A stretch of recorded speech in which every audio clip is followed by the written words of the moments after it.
ಇತ್ತೀಚಿನ ಸಂಚಿಕೆಗಳನ್ನು ಜಾಹೀರಾತಿನ ಕಿರಿಕಿರಿ ಇಲ್ಲದೆ ನೋಡಿ.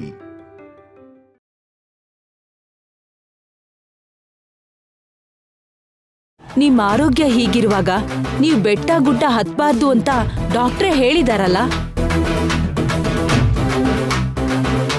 ನೀವು ಸ್ವಲ್ಪ ದೂರ ನಡೀತಿದ್ದ ಹಾಗೆ ನೀವು ಸುಸ್ತಾಗ್ಬಿಡ್ತೀರಾ. ಹಾಗೇನಾದ್ರೂ ಸುಸ್ತಾದ್ರೆ ಬೆಟ್ಟ ಹತ್ತೋದು ನಿಲ್ಸ್ತೀನಿ ಬಿಡು.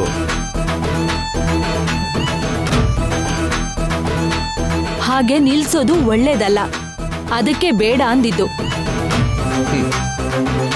ಯಾವಾಗ್ಲೂ ಬೆಟ್ಟದ ಮೇಲೆ ಇರೋ ಆ ಸ್ವಾಮಿನ ದರ್ಶನ ಮಾಡ್ಕೊಂಡು ಬರ್ಬೇಕು ಅನ್ನೋ ಆಸೆ ವಸಂತ.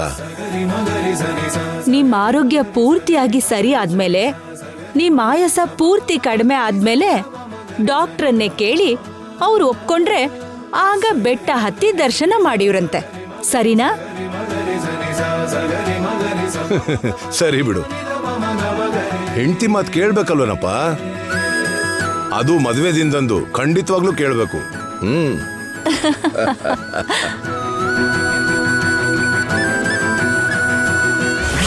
ಇವ್ರ ಮ್ಯಾರೇಜ್ ಡೇ ಸ್ಪಾಯ್ಲ್ ಯಾಕೆ ಮಾಡೋದು ಅಂತ ನನ್ನ ಬಗ್ಗೆ ಹೇಳಿಲ್ಲ ಅನ್ಸತ್ತೆ ಶ್ಯಾಮ. ಯಾವುದಕ್ಕೂ ಏನಾದರೂ ದೇವಸ್ಥಾನದಿಂದ ಬರೋ ಅಷ್ಟರಲ್ಲಿ ಶ್ಯಾಮಂಗೆ ಯೋಚನೆ ಮಾಡ್ದಿರೋ ಅಂತ ಟ್ವಿಸ್ಟ್ ಕೊಡಬೇಕು.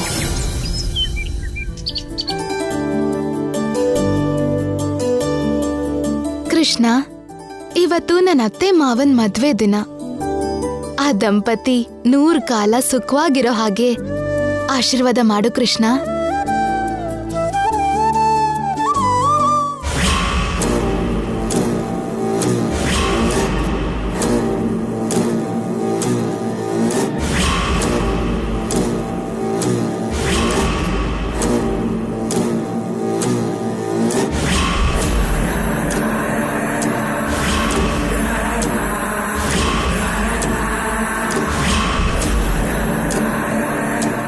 ಏನಂತ ಬೇಡ್ಕೊಂಡೆ ನಿನ್ ಕೃಷ್ಣನ್ನ?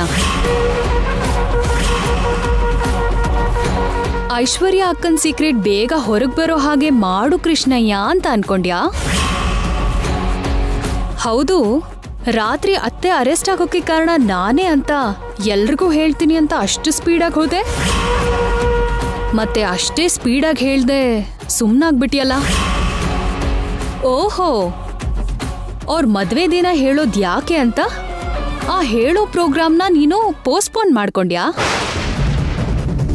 ಅಥವಾ ಹೇಳಿದ್ರು ಯಾರು ನಂಬಲ್ಲ ಅಂತ ಹೇಳ್ದೆ ಸುಮ್ನಾಗ್ಬೇಕು ಅಂತ ಫಿಕ್ಸ್ ಆದ್ಯಾ? ಮದ್ವೆ ಆಗಿದ್ದಿನ ಅವ್ರಿಗೆ ಬೇಜಾರ್ ಮಾಡೋದ್ ಯಾಕೆ ಅಂತ ಸುಮ್ನೆ ಅದೇ ಅಷ್ಟೆ. ನಾನು ಹೇಳೋದ್ನ ಯಾರು ನಂಬಲ್ಲ ಅನ್ನೋ ಕಾರಣಕ್ಕಲ್ಲ. ಹೇಳ್ತೀನಿ, ಖಂಡಿತ ಹೇಳ್ತೀನಿ. ಯಾವಾಗ ಹೇಳ್ತೀನಿ ಅಂತ ಗೊತ್ತಿಲ್ಲದೆ ಇದ್ರು ಮನೆಯವ್ರಿಗೆ ನೀನ್ ನಿಜ ಸ್ವರೂಪ ಏನು ಅಂತ ಖಂಡಿತ ಹೇಳ್ತೀನಿ. ಇವತ್ ಹೇಳ್ತೀನೋ, ನಾಳೆ ಹೇಳ್ತೀನೋ, ನಾಡಿದ್ ಹೇಳ್ತೀನೋ ಅಂತ ಹೇಳೋಕ್ಕಾಗದೇ ಇದ್ರೆ ಹೊರತು ನಿನ್ ಮೋಸ ಕುತಂತ್ರದ ಬಗ್ಗೆ, ನಿನ್ ಕೆಟ್ಟ ಯೋಚನೆ, ಕೆಟ್ಟ ಬುದ್ಧಿ ಬಗ್ಗೆ ಖಂಡಿತವಾಗ್ಲೂ ಮನೆಯವ್ರಿಗೆ ಹೇಳ್ತೀನಿ. ಯಾವಾಗ ಹೇಳ್ತಾಳೋ ಏನೋ, ಹೇಗ್ ಹೇಳ್ತಾಳೋ ಏನೋ ಅಂತ ಕ್ಷಣ ಕ್ಷಣ ನೀನು ಭಯದಲ್ಲಿ ಒದ್ದಾಡ್ತಾ ಇರಬೇಕು. ಮನೆಯವ್ರು ಕೊಡೋ ಶಿಕ್ಷೆನ ಅನುಭವಿಸೋಕೆ ರೆಡಿಯಾಗಿರು.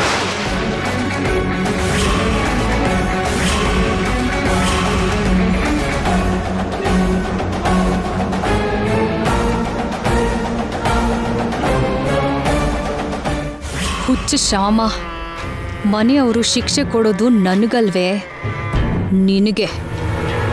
ಭಯಂಕರವಾದ ಶಿಕ್ಷೆ ಕೊಡೋದು ನಿನಗೆ.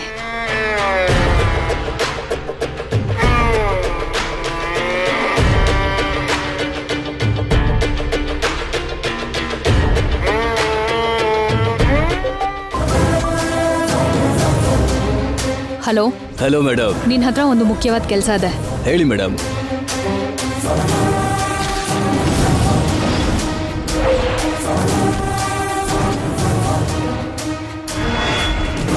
ಹೇಳಿದ ಅರ್ಥ ಆಯ್ತಲ್ವಾ? ಅರ್ಥ ಆಯ್ತು ಮೇಡಮ್.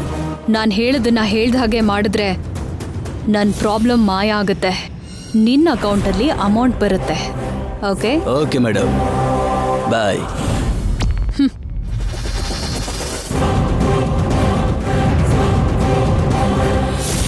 ಶ್ಯಾಮ, ನಿನ್ ಜೀವನದಲ್ಲೇ ವರ್ಮಾ ಅವ್ರ ಸೊಸೆ ಆಗಿ ಅಖಿಲ್ಗೆ ಹೆಂಡತಿ ಆಗಿ ಇವತ್ತೇ ನಿನಗೆ ಕೊನೆ ದಿನ ಆಗುತ್ತೆ. ನೋಡ್ತಾ ಇರು.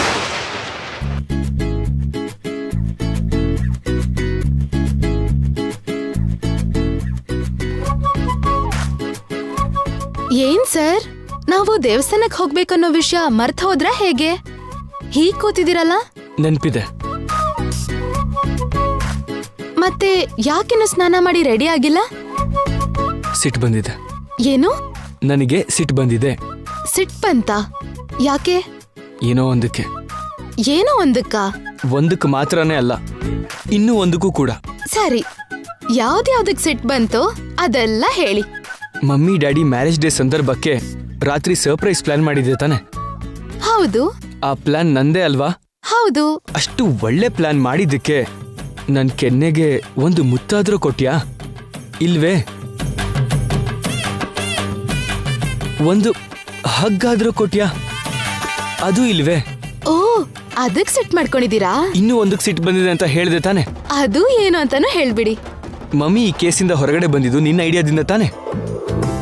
ಅದಕ್ಕೆ ನಾನ್ ಅಷ್ಟು ಒಳ್ಳೆ ಸಲಹೆ ಕೊಟ್ಟಿದ್ದೀನಿ, ನನಗೊಂದು ಮುತ್ತು ಕೊಡ್ಬೋದಲ್ಲ ಅಂತ ಕೇಳಿದ್ಯಾ? ಇಲ್ವಲ್ಲ.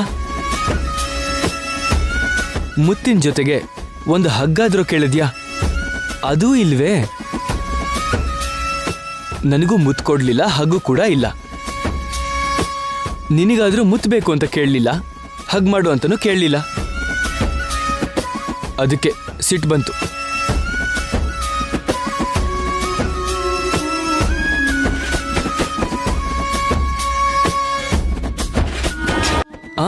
ಓಕೆ ಓಕೆ, ಅರ್ಥ ಆಯ್ತು. ನನಗೆ ಮುತ್ತು ಕೊಡಬೇಕು ಅಂತಂದ್ರೆ ಹೈಟ್ ಪ್ರಾಬ್ಲಮ್ ಆಗತ್ತೆ ಅಂತ ಸುಮ್ಮನಾಗಿರ್ತೀಯ, ಕರೆಕ್ಟಾ?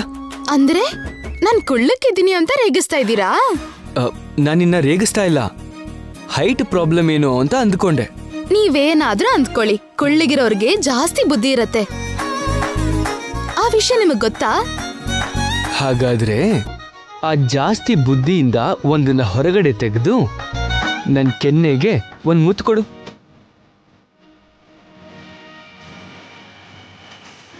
ಏನ್ ಹಾಗೆ ನೋಡ್ತಿದ್ಯಾ? ಕೊಡು. ಸರಿ, ಒಂದ್ ನಿಮಿಷ ಇರಿ.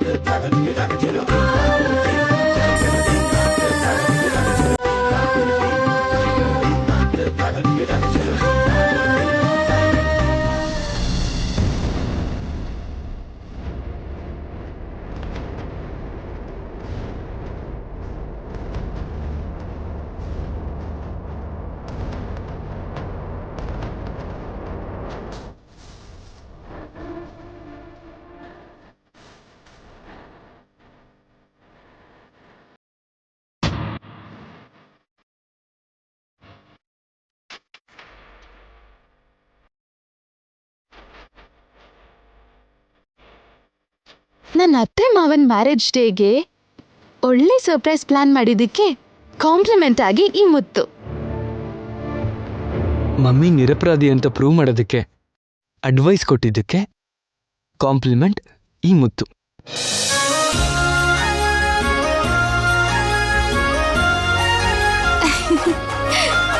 ಸಾಹೇಬ್ರಿಗೆ ಕೋಪ ಹೋಯ್ತಲ್ಲ, ಈಗ ಬೇಗ ರೆಡಿಯಾಗಿ ಬನ್ನಿ. ಸೂಪರ್ ಫಾಸ್ಟಾಗಿ ರೆಡಿಯಾಗಿ ಬರ್ತೀನಿ. ಹಲೋ ಮಿಸ್ಟರ್, ಒಂದ್ ನಿಮಿಷ ಇಲ್ಲಿ ಬನ್ನಿ. ಸ್ವಲ್ಪ ಬಗ್ಗಿ. ದೇವಸ್ಥಾನಕ್ಕೆ ಹೋಗ್ತಿದೀವಲ್ವಾ, ಈ ಗಡ್ಡ ತೆಗ್ದು ಸ್ವಲ್ಪ ಡ್ರೀಮ್ ಬಾಯ್ ತರ ರೆಡಿ ಆಗ್ಬೋದಾ? ನೋಡೋಣ.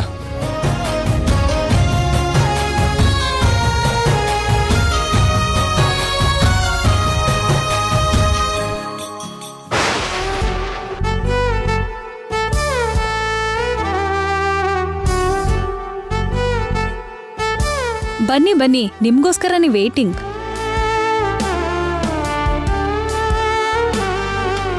Thank you Akhil, thank you so much. ನನಗ್ಯಾಕೆ ಥ್ಯಾಂಕ್ಸ್ ಹೇಳ್ತಿದ್ದೀರಾ ಅದಕ್ಕೆ? ಯಾಕ? ನಾವೆಲ್ಲ ಟೆನ್ಷನಲ್ಲಿದ್ದು ಮರ್ತೋಗಿದ್ ಇವ್ರ ಮ್ಯಾರೇಜ್ ಡೇನ ನೀನ್ ನೆನ್ಪಿಟ್ಕೊಂಡು ರಾತ್ರಿ ಅವ್ರ ಜೊತೆಗೆ ನಮ್ಗೂ ಕೂಡ ಸರ್ಪ್ರೈಸ್ ಮಾಡಿದ್ಯಲ್ಲ ಅದಕ್ಕೆ.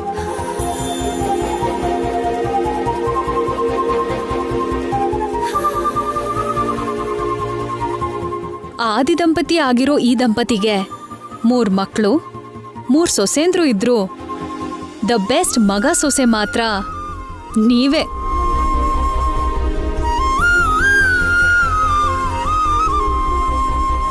ಭಾವ, ನೀವು ಮತ್ತೆ ನಿಮ್ ದೊಡ್ಡಮ್ಮ ಫೇಲ್ ಆದ್ರೂ ಸರಿ, ನಾನೊಂದ್ ಮಾತು ಹೇಳ್ತೀನಿ.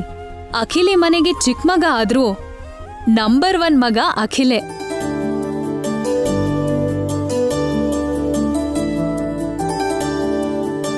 ನಂಬರ್ 1 ಮಗ ಅಖಿಲ್ ಆದ್ಮೇಲೆ ನಂಬರ್ 1 ಸೊಸೆ ಶ್ಯಾಮನೇ ಆಗ್ತಾಳಲ್ವಾ? 100% ಶ್ಯಾಮಾನೇ ನಂಬರ್ 1 ಸೊಸೆ. ನೀನೇನಂತೀಯ ಅಕ್ಕ? ನೀನ್ ಹೇಳಿದ್ದು 100% ಕರೆಕ್ಟ್ ಅಂತ ಹೇಳ್ತೀನಿ. ಏನ್ ಇವಳು ಈ ರೇಂಜ್ಗೆ ಹೊಗಳ್ತಿದ್ದಾಳೆ? ನನಗೇನಾದ್ರೂ ಮಾಡೋ ಪ್ಲಾನ್ ಇರ್ಬೋದಾ? ಯಾವುದಕ್ಕೂ ಒಳ್ಳೇದು, ಸ್ವಲ್ಪ ಹುಷಾರಾಗಿರ್ಬೇಕು. ಸರಿ ಸರಿ, ಟೈಮ್ ಆಗ್ತಾ ಇದೆ, ಹೊರಡೋಣ ಬನ್ನಿ. ಬನ್ನಿ.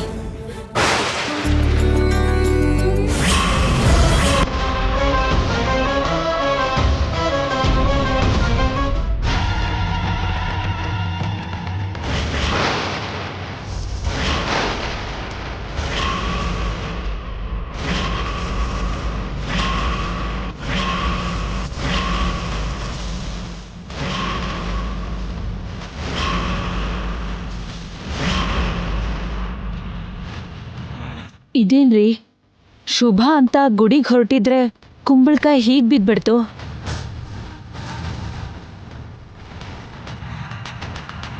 ಅಲ್ಲ ರೀ, ಇದೇನಾದ್ರೂ ಅಪಶಕುನನ ಏನು?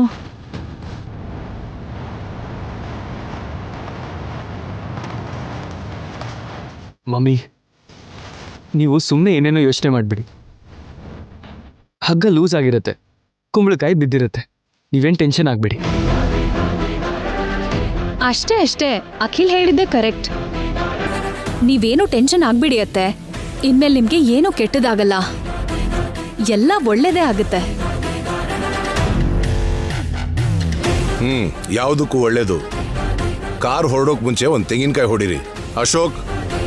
ಆಯ್ತು ಡ್ಯಾಡಿ.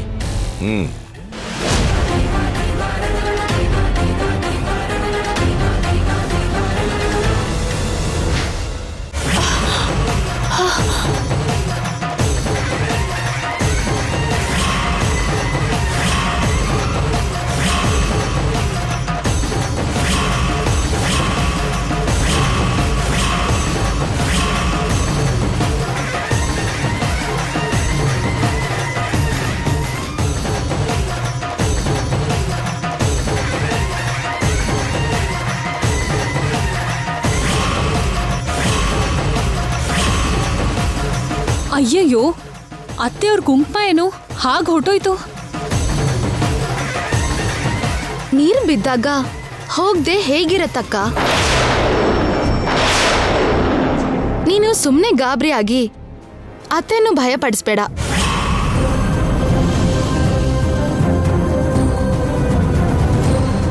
ನಾ ಹೊರಟಾಗಿಂದ ಹೀಗೆ ಅಪಶಕುನ ಆಗ್ತಾನೆ ಇದೆ. ನನ್ನ ಮನ್ಸಿಗೆ ಯಾಕೋ ಕೇಡಾಗತ್ತೆ ಅನ್ನಿಸ್ತಿದೆ.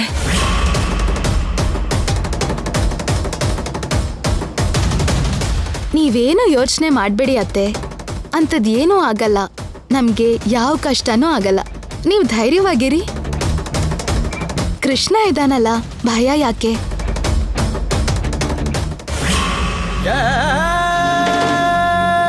ಒಂದು ನಿಮಿಷ.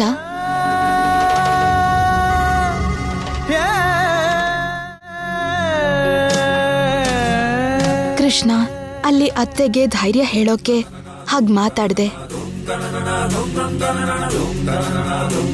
ಅತ್ತೆ ಹಣೆಯಿಂದ ಆ ಕುಂಕುಮ ಅಳಿಸ್ ಹೋಗ್ತಿದ್ರೆ ನನ್ ಎದೆ ಹೊಡ್ಕೊಳ್ತಾ ಇದೆ ಗೊತ್ತಾ? ಅವ್ರ ಮದ್ವೆ ದಿನನೇ ಈ ರೀತಿ ಅಪಶಕನ ಯಾಕೆ ಆಗ್ತಿದೆ ಕೃಷ್ಣ? ಏನೂ ಆಗ್ಬಾರ್ದು, ಯಾವ ರೀತಿ ಕೆಟ್ಟದ್ದು ಆಗ್ಬಾರ್ದು. ಅತ್ತೆ ಯಾವಾಗ್ಲೂ ಅರಿಶಿನ ಕುಂಕುಮದ ಜೊತೆ ಖುಷಿಯಾಗಿರ್ಬೇಕು. ಆಶೀರ್ವಾದ ಮಾಡು ಕೃಷ್ಣ.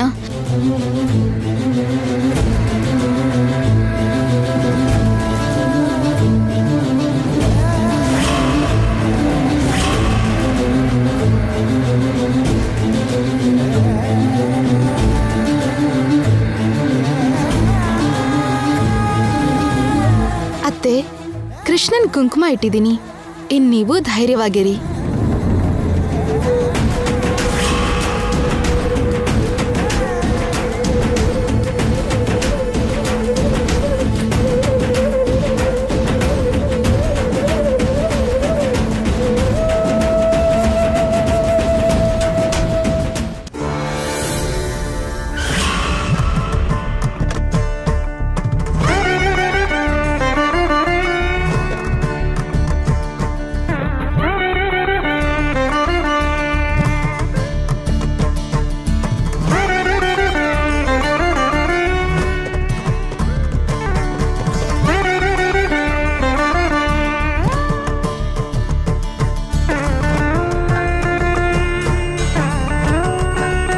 ಬನ್ನಿ, ಕಾಲು ತೊಳ್ಕೊಳ್ಳಿ.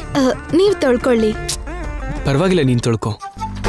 ಪರವಾಗಿಲ್ಲ, ನೀವ್ ತೊಳ್ಕೊಳ್ರಿ. ಅಯ್ಯೋ ಪರವಾಗಿಲ್ಲ, ನೀನ್ ತೊಳ್ಕೊ. ನೀವಿಬ್ರು ಆಮೇಲೆ ತೊಳ್ಕೊಂಡ್ರೂ ಆಗತ್ತೆ, ಮೊದಲು ನಾನು ತೊಳ್ಕೊತೀನಿ.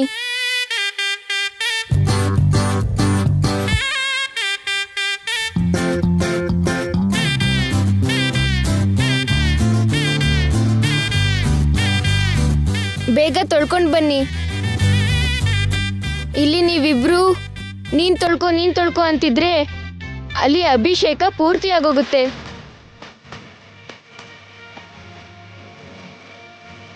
ಕೇಳಿಸ್ಕೊಂಡ್ರಾ? ಈಗ ತೊಳ್ಕೊಳ್ಳಿ. ಓಕೆ.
ಚಿಕ್ಕಮ್ಮ, ಚಿಕ್ಕಪ್ಪ, ಯಾಕೆ ಫ್ರೀಸ್ ಆಗಿದ್ದೀರಾ? ಕಾಲ್ ತೊಳ್ಕೊಂಡ್ರಾ? ಅದು ನಿನ್ ಚಿಕ್ಕಿ ಬಿದೋಗ್ತಿದ್ಲು ಅಂತ ಹಿಡ್ಕೊಂಡೆ ಅಂತನ್ನು.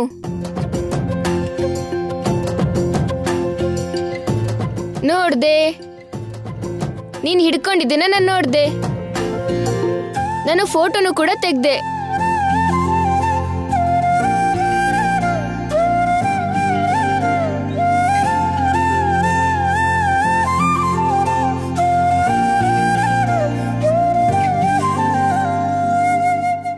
ಚೆನ್ನಾಗಿ ಬಂದಿದೆ ಅಲ್ವಾ ಫೋಟೋಸ್? ಸರಿ ಬಿಡಿ, ಬನ್ನಿ, ಅಲ್ಲಿ ಎಲ್ರು ವೇಟ್ ಮಾಡ್ತಿರ್ತಾರೆ. ಶ್ಯಾಮ, ಎತ್ಕೊಂಡು ಹೋಗ್ಲಾ? ಇದು ದೇವಸ್ಥಾನ. ದೇವಸ್ಥಾನದಲ್ಲಿ ಭಕ್ತರ ಹಾಗೆ ಬಿಹೇವ್ ಮಾಡ್ಬೇಕು. ಬನ್ನಿ.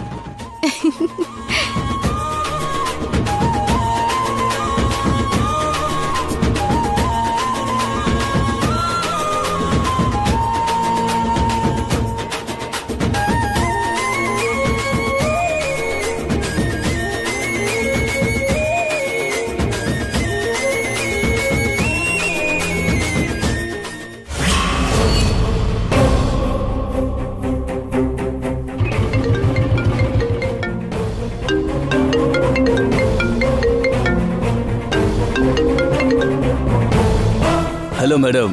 ಎಲ್ಲಿದ್ಯಾ? On the way madam. Powder ತರ್ತಿದ್ಯಾ ಅಲ್ವಾ? ತರ್ತಿದ್ದೀನಿ ಮೇಡಮ್. ಆ ಪೌಡರ್ ಹೊಟ್ಟೆಗೆ ಹೋದ್ರೆ ಗ್ಯಾರಂಟಿ ಆಗಿ ಆರ್ಗನ್ಸ್ ಎಲ್ಲ ಒಂದಾದ್ಮೇಲೆ ಒಂದು ಫೇಲ್ ಆಗುತ್ತಲ್ವಾ? ಗ್ಯಾರಂಟಿ ಫೇಲ್ ಆಗುತ್ತೆ ಮೇಡಮ್. ಪೋಸ್ಟ್ ಮಾರ್ಟಮ್ ರಿಪೋರ್ಟಲ್ಲೂ ಕೂಡ ಯಾವ ಕಾರಣಕ್ಕಾಗಿ ಆರ್ಗನ್ಸ್ ಫೇಲ್ ಆಯಿತು ಅಂತ ಹೇಳೋದಕ್ಕಾಗೋದಿಲ್ಲ ಮೇಡಮ್. Good, very good. ನೀವೆಲ್ಲಿದ್ದೀರಿ ಮೇಡಮ್? ನಾನು ಆಲ್ರೆಡಿ ದೇವಸ್ಥಾನಕ್ಕೆ ಬಂದಿದ್ದೀನಿ. ನಾನು ಸ್ವಲ್ಪ ಹೊತ್ತಿಗೆ ಬಂದ್ಬಿಡ್ತಿದ್ದೀನಿ ಮೇಡಮ್. ಓಕೆ, ಇಲ್ಲಿ ಬಂದಮೇಲೆ ಹುಷಾರು. ನನ್ನ ಫ್ಯಾಮಿಲಿ ಮೆಂಬರ್ಸ್ ಎಲ್ಲ ಇಲ್ಲೇ ಇದ್ದಾರೆ. ಇಲ್ಲಿ ಯಾರ ಕಣ್ಗೂ ಬೀಳ್ದೆ ನೀನು ನನಗೆ ಆ ಪೌಡರ್ ಕೊಡಬೇಕು. ಓಕೆ? Okay madam. ಇಲ್ಲಿ ನನ್ನ ಕೆಲಸ ಪೂರ್ತಿ ಆದಮೇಲೆ ಅಲ್ಲಿ ನಿನ್ನ ಅಕೌಂಟಿಗೆ ದುಡ್ಡು ಬರುತ್ತೆ. ಓಕೆ?